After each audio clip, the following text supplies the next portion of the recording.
Alright, so this is going to be another movie review. This one's called Waxwork, 1988. This is going to be another horror flick.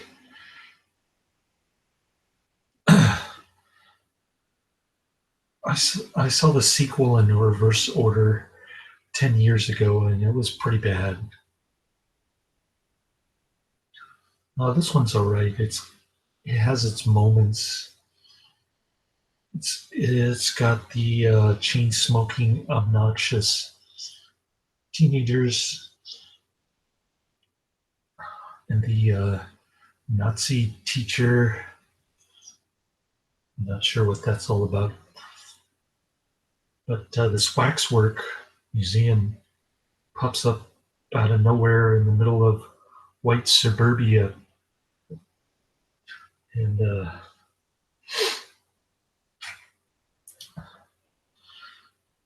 so they get invited to go check it out at midnight by the main bad guy, the guy who got his head chopped off in The Omen. But David Warner is his name. He's pretty good as the bad guy.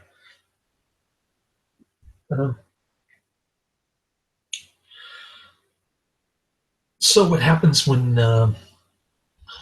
they try to go past the red rope thing is that they get transported to a different world, kind of like Phantasm, but depending on which set they try to go in, it becomes a real life scene. The first werewolf scene was pretty cool. I like the vampire one, of course. That was the goriest one. The mummy one was pretty good, and then it's started to go downhill from there. Night of the Living Dead and Marquis de Sade.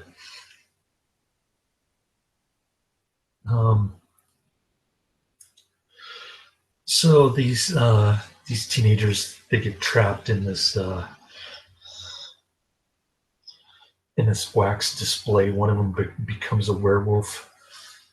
It's a jock guy who's in love with China. The lead character, he's always suffering from love unrequited. He's like a better off dead guy. None of the girls like him because he's not buffed and sophisticated, even though he lives in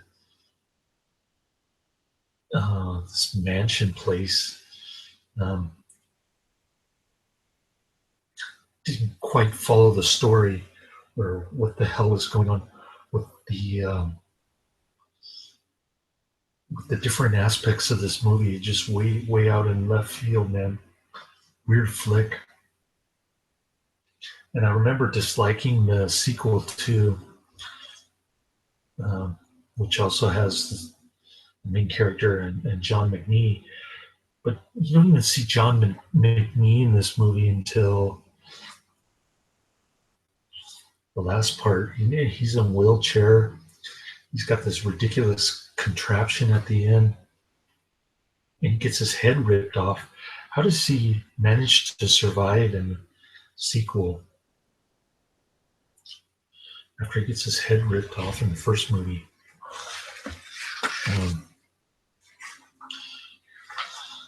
So most of the movie is pretty good. A lot of it is boring.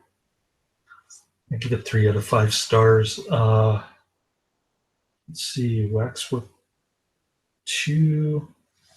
I saw about 10 years ago, like I said. Disliked it. I posted a review on Yahoo Movies, and it disappeared. No longer exists. Even if you try to look it up on the memory hole or whatever website, you're not going to find it. It's gone.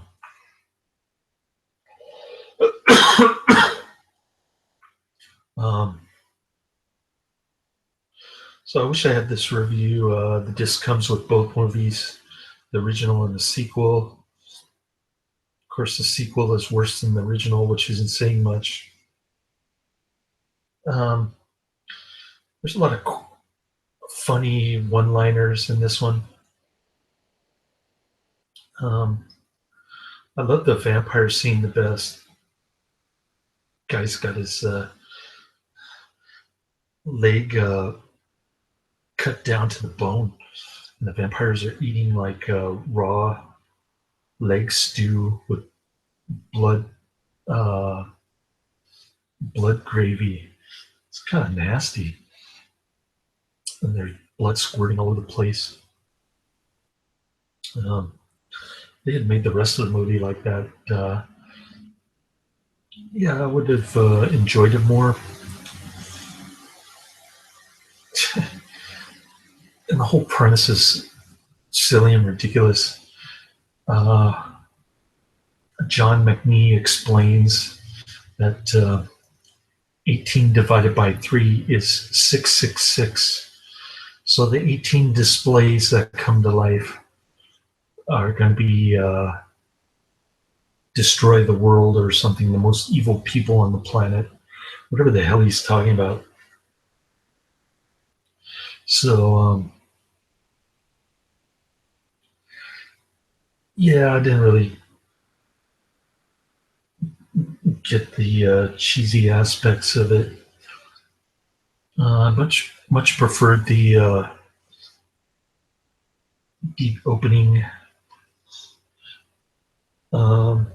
vignettes, the first three, and then the end fight scene is pretty cool. At certain times, at other times, it's kind of corny and rips off House of Wax.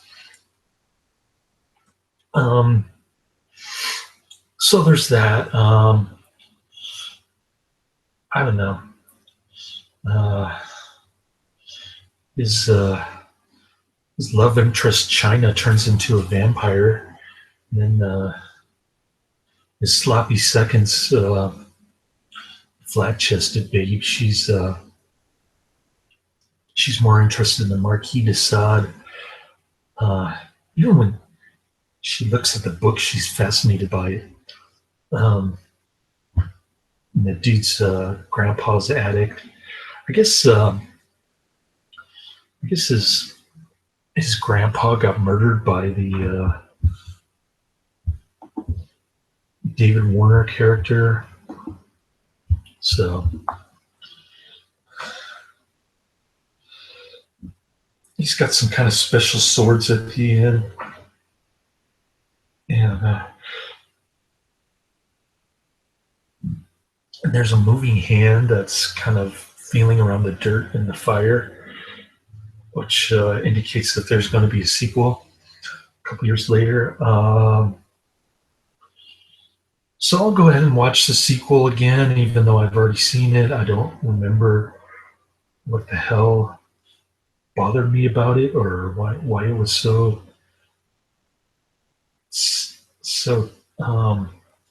inferior to the original one.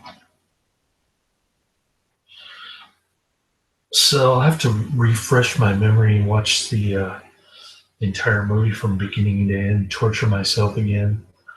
Then I'll post a review here on YouTube. That'll be my next video.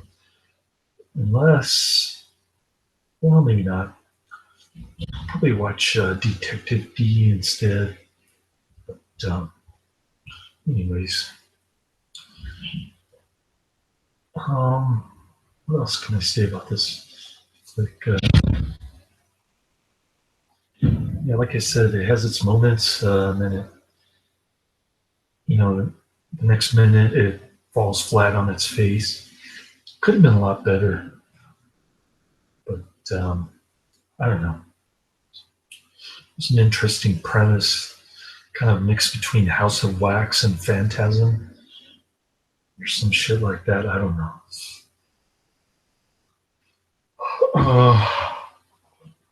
I'm a real big fan of this series. But it was interesting to see John Macnee doing this kind of B-movie stuff. After the Avengers in the 60s, man, his career went downhill. Don't know what the hell he's doing in a wheelchair. John Macnee was Strange Man. He used to play naked tennis with his actor friends. Yeah, kind of an interesting character.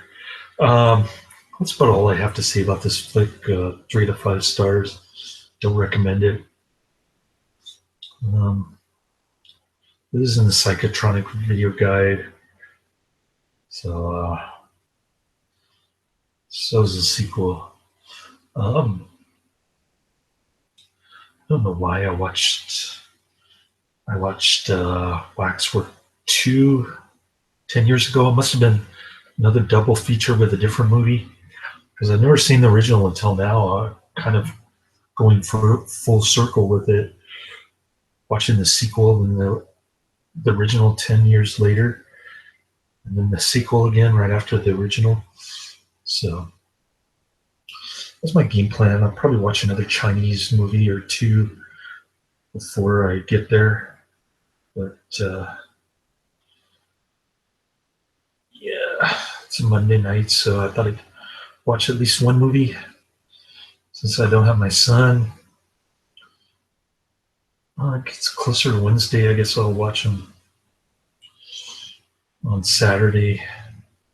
But I have my son tomorrow night, so probably skip on the DVDs, watch the Instant View Chinese movies. Detective D looks pretty good,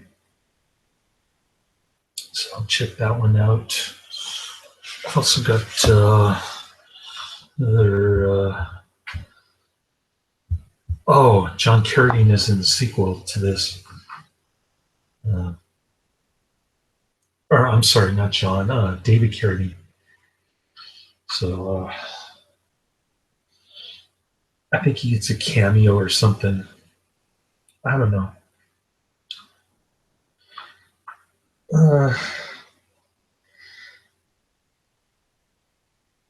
I haven't seen that movie in a long time, so I doubt if I'll like it any more than I did when I first saw it 10 years ago. But kind of jog my memory if I recognize anything. Maybe I'll remember it. But I completely forgot that movie because it's not a good movie. Let me put it to you that way. This one isn't that great either, but it's got to be better than the sequel based on my prior experience with the sequel. So we'll see what happens when I check it out on Saturday. That's about it. Laters.